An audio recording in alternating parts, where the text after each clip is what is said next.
If you're a lover of 80s toys, and who is not? Everybody loves a good 80s toys, right? You probably know him as Mechaneck from Masters of the Universe. But it's been a long road for him getting there.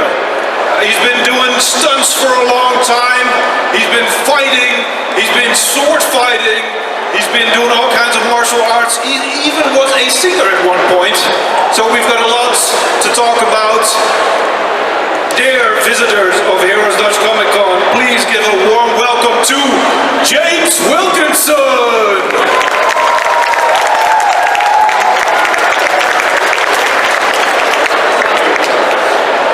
You must feel right at home in our country.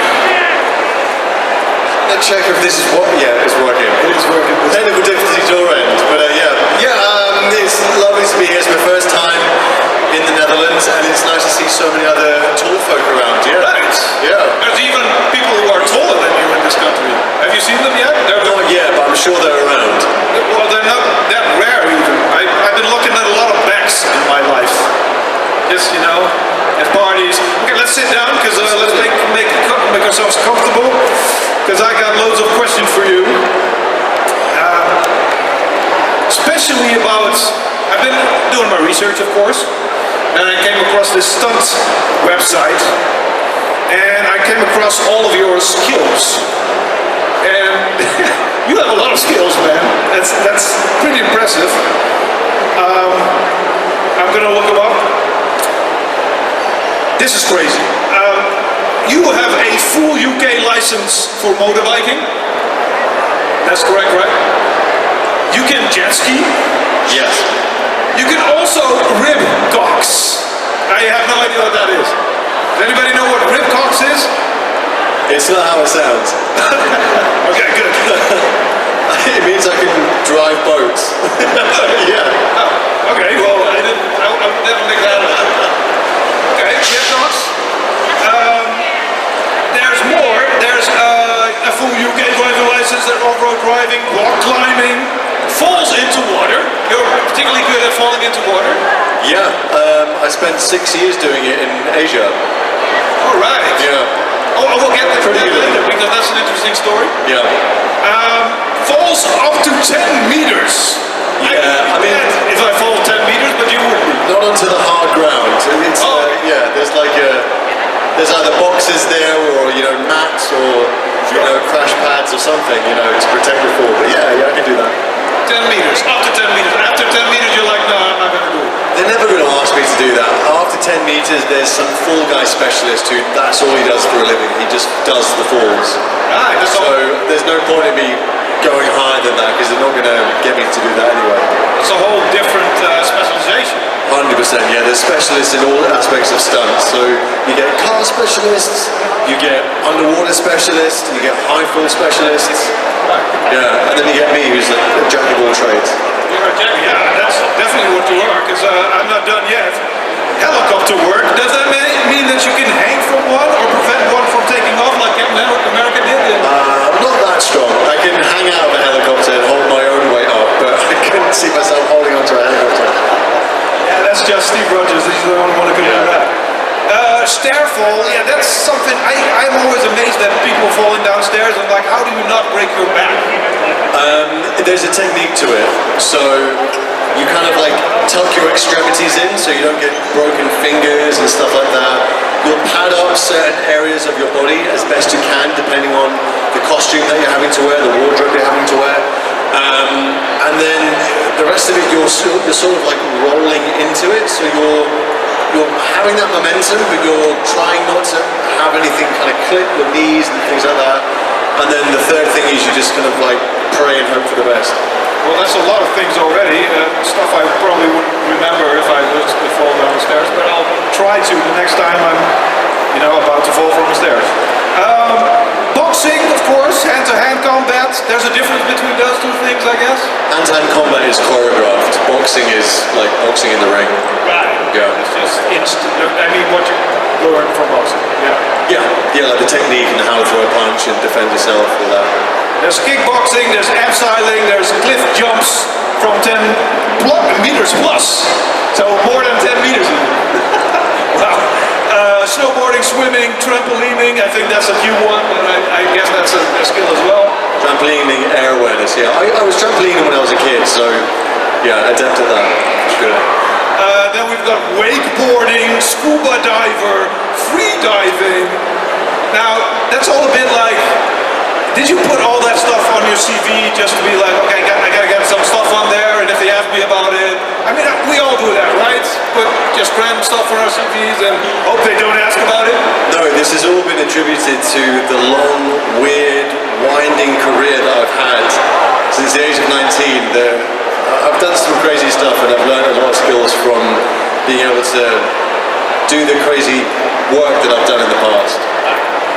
Speaking of that crazy work, you've been on some crazy Universal Studios stunt shows. I've seen a couple of those, and they are always a lot of fun and really impressive. I haven't seen the one you've been on, because it's a Waterworld experience. Now, who's seen Waterworld here? Kevin Costner movie? Yeah, there's always somebody in the front. Somebody else seen Waterworld? Come on, it's a classic. Yeah, there you go. I mean, these are my nerds, these are my people. But there was a show, a stunt show in Japan called Waterworld. Yeah, so the stunt show is in LA, Japan, Singapore, and Beijing, China.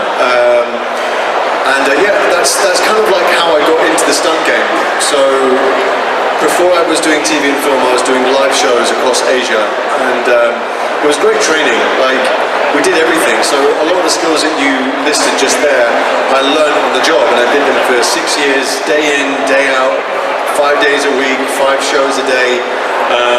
And it was essentially stunt university. There was nothing I didn't really touch on in that field of work. So when it came to do stunts and acting on film and TV, I already had the reps. So it was kind of like a comfortable segue into movie making.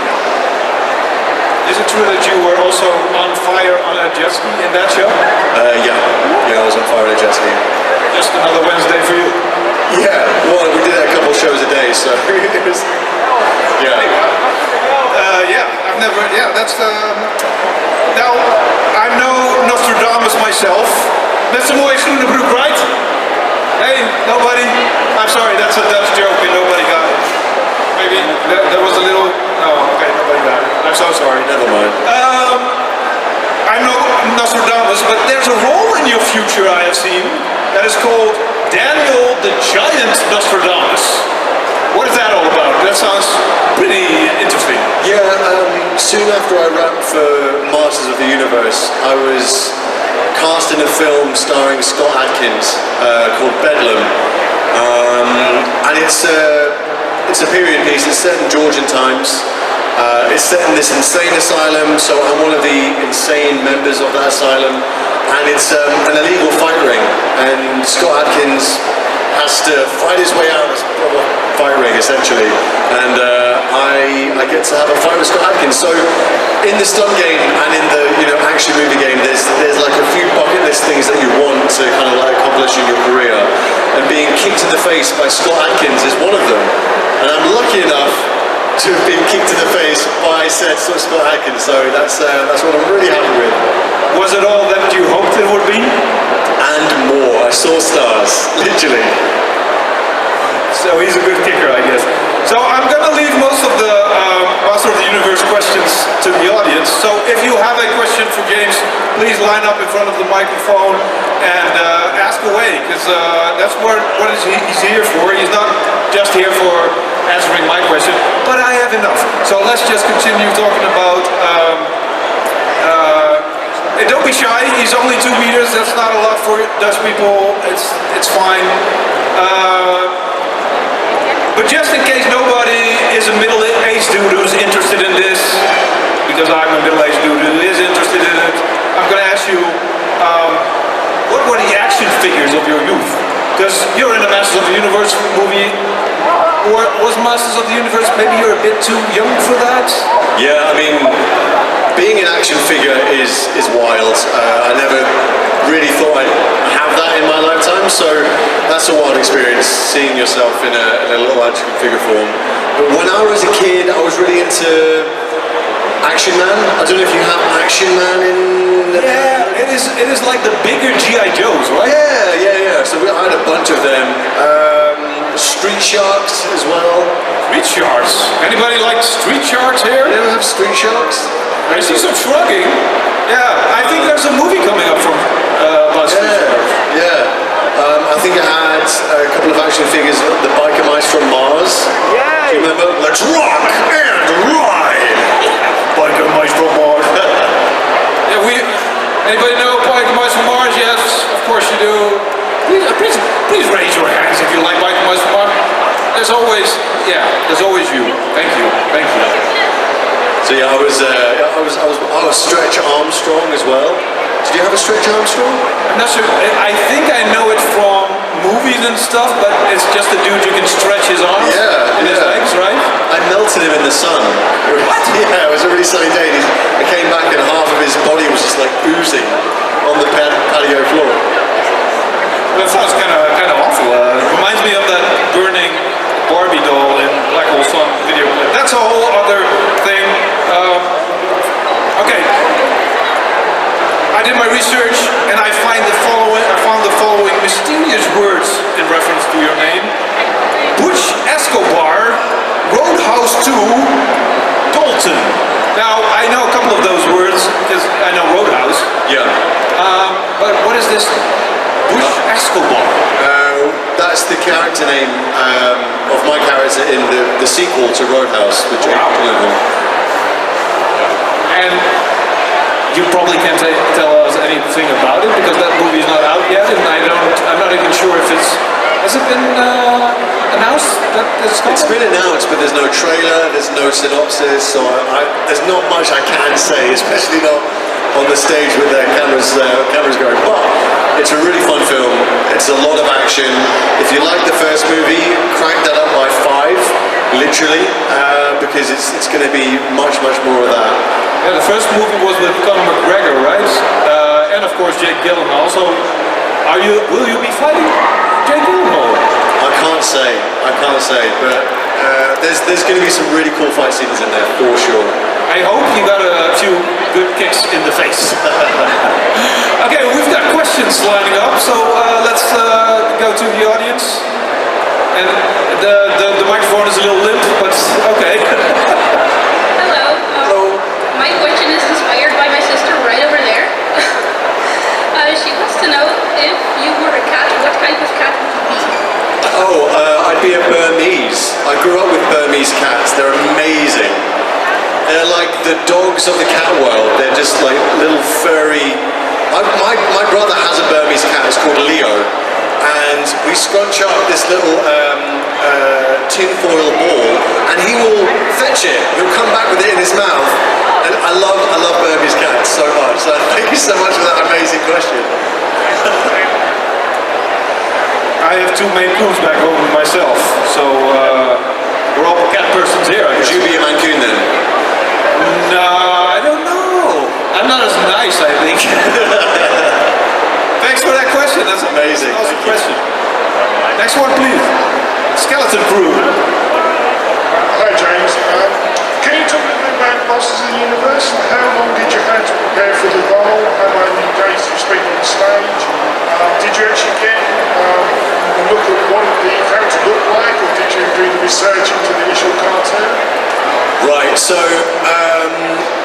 my kind of like prep for the Masters of the Universe was just a lot of neck exercises, getting that nice and strong in the gym. Originally, when I first kind of like started researching the character of Mechaneck, because it was that little bit before my time, it wasn't an immediate like, oh, okay, Mechaneck, I know that character like the back of my hand. I knew He-Man, I knew Man-at-Arms, I knew Fisto, but when I was researching Mechaneck, I was like, okay, cool, this guy has a club, and he has a shield. I'm great with swords, like I've done loads of work with swords and stuff, so I was, you know, like, going into rehearsals and thinking, okay, this is what I'm going to do, and then they were like, no, it's going to be the neck. This is going to be your battle, you know. So I was like, okay, sweet, let's do that then. Yeah, the prep for it was just a lot of fun, you know. Like, imagine researching things for your work, and it involves sitting down on a sofa with a bowl of Cheerios watching cartoons. You know, it was a really fun experience. And then when I was on set, I was on there for about 5 weeks with the team. It takes a long time to make these films, so sometimes you're on set, sometimes you get used, sometimes they use you for like an hour of the day, sometimes you're there for the entire day, and you're kind of at the beck and call of production. So it takes a long time to do these sorts of things. So 5 weeks was how long I was on set for. Did they ask you to send them neck pictures before you, or is that not a thing? I don't know. No. I saw them in person, so they saw my neck in person, and they were like, "Yeah, that guy's neck's long enough. Let's give him that." Thanks for your question, by the way. Thanks for the next question. Very much. So, what is your favorite movie of all time? Oh wow, great question. My favorite movie of all time. I think that's kind of twofold. I guess like we're all here because we have like nostalgic value for things that we grew up with, and we all sort of like have that reminiscent thing in our chest when we see something that we really love. And one of those films for me is Tarzan, Disney's Tarzan. I love that. I love Phil Collins. I love the music for it, like the beats of the drums and all of that sort of stuff. And yeah, I guess for the nostalgic reasons, and I will still watch it over and over again, even to this day. Tarzan, I think, is probably my favorite film. That's a really good one. Thank you for the question. One of my favorite movies of all time is Terminator 2, and you were actually Terminator, right? Well, I love Terminator 2, obviously. Like that's amazing as well. One of my very first stunt jobs was playing the Terminator in Terminator 2. So, but I played it in Japanese. So I had to say, "I told you I'd be back. Come with me if you want to live," in Japanese, which is It's still in there, right? How many times have you said that? too many. I'd say about 1,000 times. Oh wow, it came out really easily. Thanks. Next question, please. Hello. Hi again. Hello. Is there a character or a role you'd love or wish to play in the future? Well, if you'd have asked me that a year and a half ago, what character would I love to play, I would say that I'd want to originate a superhero. So that's done. So what can I do now? I think what I really want to do in my career now is just work with people I really respect and admire, and continue to do roles that I feel like challenge me. Having said that, I think a film that has a lot of action and fighting and sort of some sword work, I'd love to kind of jump into that sort of thing. So maybe like a Viking film, or like a swords and sandals Roman epic or something. I'd love to sink my teeth into that for sure. Thank you. Because sword fighting is one of your skills as well. Yeah. It wasn't on that website, was it? So you have to update your skills, man. Sword fighting has to be in there. I feel like I've got to delete some of that. There's too many things you said. Need some stuff and put sword fighting in. Yeah, okay. Hello. Hello, mate. You seem like you're scared, no, not scared of anything. Are you scared of something? Commitment.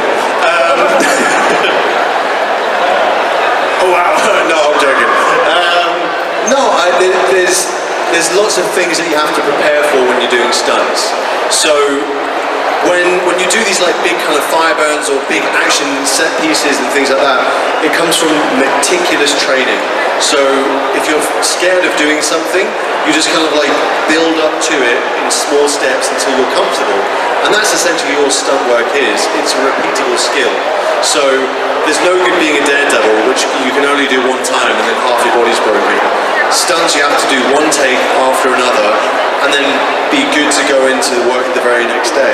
So if you're scared doing the stunt, you're probably not prepared enough. So yeah, I do get scared, but I just don't let anyone see. Thank you, mate. So the lesson we took from this is that if you don't want to be scared, you have to prepare. Yeah. Okay. Fail to prepare, prepare to fail. Preparation is the natural enemy of fear. Yes. I don't think Yoda ever knew that. Anyway, you almost... Oh, no, we have another question. Thank you. Hello, I like your jacket. Thank you. I have a small question. Would you consider doing work with smaller studios? With Marvel Studios? Baller Studio. Smaller. Oh yeah, for sure. Yeah, I'm doing work with smaller studios all the time. Yeah, absolutely. I'm the head kid of taking over and maybe we can here today. But that seems is to be seen later. Let's talk. That's what I want to do. Thank you. Oh, did you just get a job or am I I think I just got a job offer. I knew coming to the Netherlands was a good idea. Well, it was a question if it would be possible. All right, okay. You need to look if it will be. Right, okay. Come find me after, we'll have a chat. We have lots of things to do after that. Sorry. And it all happens here on Thank Comet. you very much. I love that. I love the confidence and the ingenuity. Pitching, I love that. That's great. Okay. That was almost a good way to end, but we have some time left. Let's get... You were almost about to get serious about your whole commitment remark. Oh, was it? I don't know why I said that. I mean, you're probably an honest guy. I mean, stuff just slips out, right? I get it. But was it true that you were about to walk away from Hollywood before you got the mechanic? Oh, hey, listen. So it was tough, you know. Like the writer's strikes had just happened. I'd stopped working in live shows, and I was, committed to sort of going into the film industry. And I knew that if I was going to do that, I couldn't have any sort of side hustles or anything like that, because that just distracts you. It takes too much time out of the thing that you want to be doing. So I don't know if I ever thought about fully quitting, but there was a time where I felt the whole of the tide was against me, and there was like a little bit of feeling sorry for myself. But I kind of persevered through that for sure. And if there's anything I could say to anybody who thinks that what they're doing, the dreams that they're pursuing aren't working, you are 100% ahead of the people that quit. So if you keep going and keep that tenacity, who knows what will happen. I'm not going to say your dreams will come true, but if you stop doing your dreams, they 100% will not come true. So keep going. And that's kind of how I saw it, and that's how I'm doing it. As they say in Dutch, niet geschoten is altijd mis. That's exactly what I was trying to, that's the tip of my tongue. Well, I can also imagine that doing auditions is pretty grueling, right? I mean, do you have any grueling audition stories for me? I mean, I can tell you about the audition process for Masters of the Universe, if that interests you guys. I got a call to go into a random audition that I wasn't really aware of what it was for. A mystery audition, let's call it. And then I walked into Sky Studios Elstree, which is where we filmed Masters in the end, and I was greeted by Liang Yang and Andy Lister, two of the biggest heavy hitters in the stunt game. And we proceeded to have a 2-hour-long audition where it was just me and one other guy called Stefan Denton. And he's a huge bloke, like really kind of like athletic and ex-boxer and all that sort of stuff. And we were competing against each other off the scene. We were doing parkour, we were doing fight scenes, and we were doing sword work and pad work, and we were, gun reactions and stuff like that. I got lifted 16 feet in the air on a climbing sutra harness by a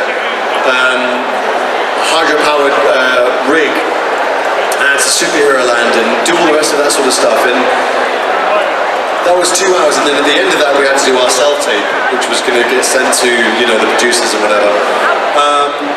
And in the end, Steph actually got cast as Mossman.